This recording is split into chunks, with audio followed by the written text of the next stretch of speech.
घर केते जोरे हलुची आम घर कौन भांगी जीव माँ मते भी सेमिति लागुची रे माँ घर भांगिबा पूर्वरु चल आमे बाहरी जीवा।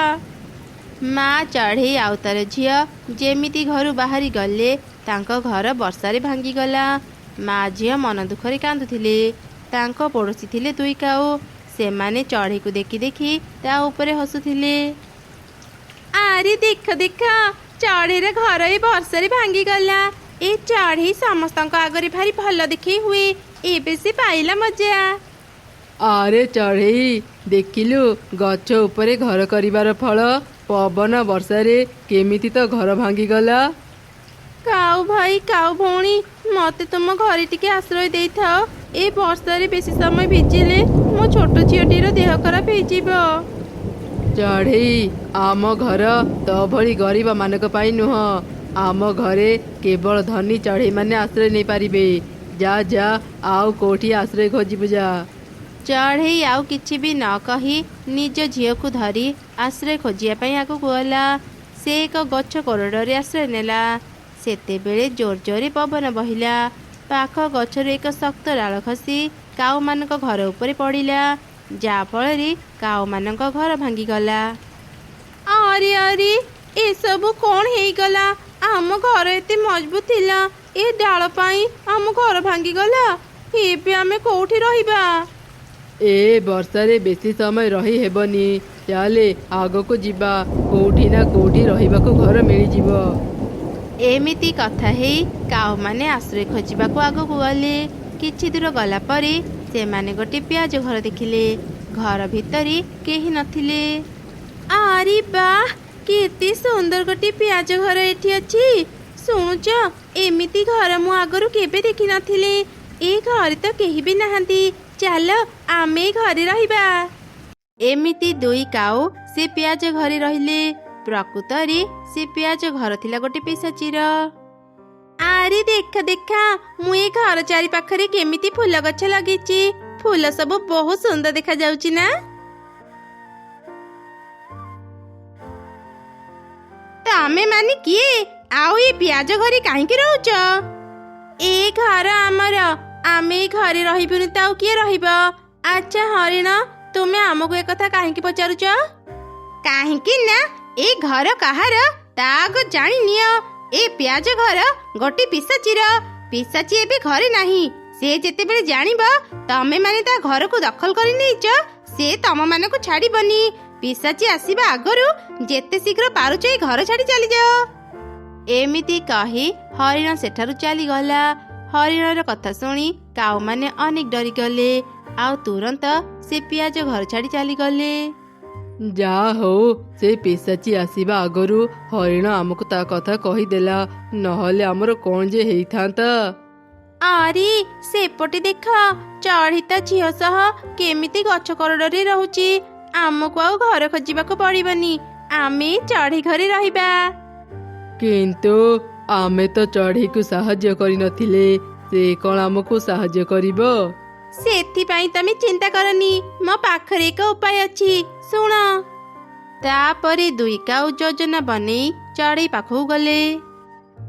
आरे चढ़ई से दिन आमे तो सह बहुत खराब व्यवहार करिथिलु तते साहाଯ୍य करि नथिलु। सेथिपाई हमको क्षमा करि दे। तू जिबा परे परे आम घर भांगी गला। आमे आम भूल बुझी पारिलु चढ़ई। तू आम सांगरिया आमे तो पाई एक घर तैयारी करि देइचु। तू से घरे रहिबु। काऊ भाई काऊ भौणी तमे माने निज भूल बुझी पारिल जानी मु खुशी। मो पाई एते कष्ट करनी। तुमर भी घर भांगी जाइची। जो घर बनेच से घरे निजे ही रुह। ना चढ़ई एमिति कहनी। तू से घरे रहिले आमे बहुत खुशी हेबो। जानिबु तू आमको क्षमा करि देइचु। काऊ मानक कथा शुणी माँ चढ़े राजी हो गला। आउ तांको सांगरे से पियाज घर को गला। काऊ माने चढ़े को पियाज घरे रखी चली आसिले। से माने से गछ करडरे थिबा घरे रहिले। दिने चढ़े किछि सौदा किणी घर को फेरुथिला। सेतेबेले से शुणिला मु टिके भी उठी पारुनी। मते केही साहाଯ୍य कर। बंचाओ बंचाओ। କିଏ ନିଶ୍ଚୟ ବିପଦରେ ପଡ଼ିଛି। ମୁଁ ତା ପାଖକୁ ଯାଇ ଦେଖେ।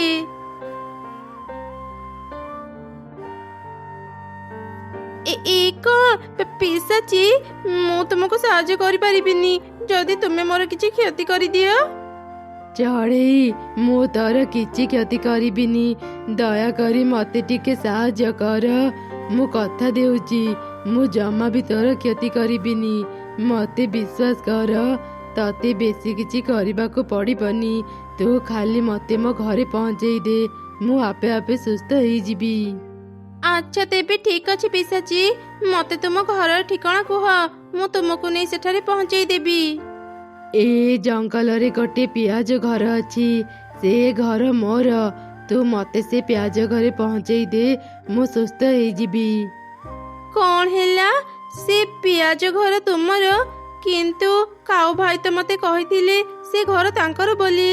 ପିଶାଚି, ତୁମେ ସୁସ୍ଥ ହେଇସାର, ମୁଁ ତୁମକୁ ସବୁ କଥା କହିଦେବି। ତାପରେ ମା ଚଢ଼େଇ ପିଶାଚିକୁ ନେଇ ପିଆଜ ଘରକୁ ଗଲା। ପିଆଜ ଘରେ ପହଞ୍ଚିବା ପରେ ପିଶାଚି ସୁସ୍ଥ ହେଇଗଲା। ମା ଚଢ଼େଇ ତାକୁ ସବୁ ଘଟଣା କହିଲା। ସେ ଦୁଷ୍ଟ କାଉମାନେ ତତେ ମିଛ କହିଥିଲେ ଚଢ଼େଇ, ହେଲେ ତୁ ଚିନ୍ତା କରନି, ମୁଁ ତୋ ଉପରେ ଜମା ବି ରାଗିନି। ତୁ ମୋର ଜୀବନ ବଞ୍ଚିଛୁ, ତତେ ବହୁତ ବହୁତ ଧନ୍ୟବାଦ ଚଢ଼େଇ। ମୁଁ ତତେ କିଛି ଉପହାର ଦେବାକୁ ଚାହୁଁଛି। ଏଇ ପିଆଜକୁ ନେଇ, ଏଇଟା ଯାଦୁର ପିଆଜ, ୟାକୁ ମାଟିରେ ପୋତି ଦେବୁ। ସଙ୍ଗେ ସଙ୍ଗେ ଏଇ ପିଆଜ ଏକ ଘର ପାଲଟି ଯିବ। ତୁ ସେ ଘରେ ତୋ ଝିଅ ସାଙ୍ଗରେ ରହିପାରିବୁ। ତା ସହ ଏଇ ଯାଦୁର ପିଆଜ ତତେ ସବୁ ବିପଦରୁ ରକ୍ଷା ବି କରିବ। ତୁମକୁ ଅନେକ ଅନେକ ଧନ୍ୟବାଦ ପିଶାଚି, ମୁଁ ତୁମର ଏ ଉପକାର କେବେ ଭୁଲିବିନି। ଚଢ଼େଇ ସେ ଯାଦୁର ପିଆଜ ନେଇ ଚାଲିଗଲା। ଆଉ ଏକ ଭଲ ଜାଗା ଦେଖି ମାଟିରେ ପୋତି ଦେଲା। କିଛି ସମୟ ଭିତରେ ହିଁ ମାଟି ଭିତରୁ ଏକ ପିଆଜ ଘର ବାହାରିଲା। ପିଆଜ ଘରଟି ଅନେକ ସୁନ୍ଦର ଦେଖାଯାଉଥିଲା। ମା ଚଢ଼େଇ ଆଉ ତାର ଝିଅ ଖୁସିରେ ସେ ଘରେ ରହିଲେ। ଯେତେବେଳେ କାଉମାନେ ସବୁ କଥା ଜାଣିଲେ, ସେମାନେ ଅନେକ ରାଗିଗଲେ। ଆରେ, ସେ ଚଢ଼େଇର ତ ଭାଗ୍ୟ ଖୋଲିଗଲା। ଆମେ ସେ ପିଶାଚି ଘରେ ଆଗ ରହିଥିଲେ। ଯଦି ଆମେ ସେ ପିଶାଚିକୁ ସାହାଯ୍ୟ କରିଥାନ୍ତେ, ସେ ଆମକୁ ବି ଗୋଟେ ପିଆଜ ଘର ଦେଇଥାନ୍ତା। ଆରେ, ତୁ ଚିନ୍ତା କରନି, ଆମେ କାଲି ହିଁ ସେ ପିଶାଚି ପାଖକୁ ଯିବା ଆଉ ତାକୁ ଗୋଟେ ପିଆଜ ଘର ମାଗିବା। ସେ ଯଦି ଆମକୁ ଭଲରେ ପିଆଜ ଘର ନ ଦିଏ, ତାନ୍ତ୍ରିକକୁ କହି ଆମେ ସେ ପିଶାଚିକୁ ବନ୍ଦୀ କରିବା। ଏମିତି ଯୋଜନା ବନେଇ ଦୁଇ କାଉ ପରଦିନ ହିଁ ପିଆଜ ଘରକୁ ଗଲେ। ପିଶାଚି ସେତେବେଳେ ପିଆଜ ଘରେ ଥିଲା। ତମେ ମାନେ କିଏ? ଆଉ ମୋ ଘରକୁ କାହିଁକି ଆସିଛ? ଆମେ ଦୁଇ କାଉ ପ୍ରଥମେ ତୁମର ଏ ପିଆଜ ଘରେ ରହୁଥିଲୁ। ତୁମେ ଚଢ଼େଇକୁ ଯେମିତି ଗୋଟେ ପିଆଜ ଘର ଦେଇଛ, ଆମକୁ ବି ଠିକ୍ ସେମିତି ଗୋଟେ ପିଆଜ ଘର ଦିଅ। ଚଢ଼େଇ ମତେ ସାହାଯ୍ୟ କରିଥିଲା, ସେଥିପାଇଁ ମୁଁ ତାକୁ ପିଆଜ ଘର ଦେଇଥିଲି। ମୁଁ ତମମାନଙ୍କୁ ପିଆଜ ଘର ଦେଇପାରିବିନି, ତମେ ମାନେ ଏଠୁ ଚାଲିଯାଅ। ପିଶାଚି, ଆମକୁ ଭଲରେ ଗୋଟେ ପିଆଜ ଘର ଦିଅ, ନହେଲେ ଆମେ ତାନ୍ତ୍ରିକ ଡାକି ତୁମକୁ ବନ୍ଦୀ କରିବୁ। ନିଜର ଯଦି ଭଲ ଚାହୁଁଛ, ଆମକୁ ଶୀଘ୍ର ଏକ ପିଆଜ ଘର ଦିଅ। ତମ ମାନଙ୍କର ଏତେ ସାହସ, ମତେ ଧମକ ଦେଉଛ? ମୁଁ ତମମାନଙ୍କୁ ଛାଡ଼ିବିନି। ଏମିତି ରାଗି ପିଶାଚି ଦୁଇ କାଉଙ୍କୁ ଦୁଇଟି ପିଆଜ କରିଦେଲା। ତାପରେ ସେ ସେମାନଙ୍କୁ ଏକ କାଦୁଅ ଗାଡ଼ିଆରେ ନେଇ ପକେଇ ଦେଇ ଆସିଲା।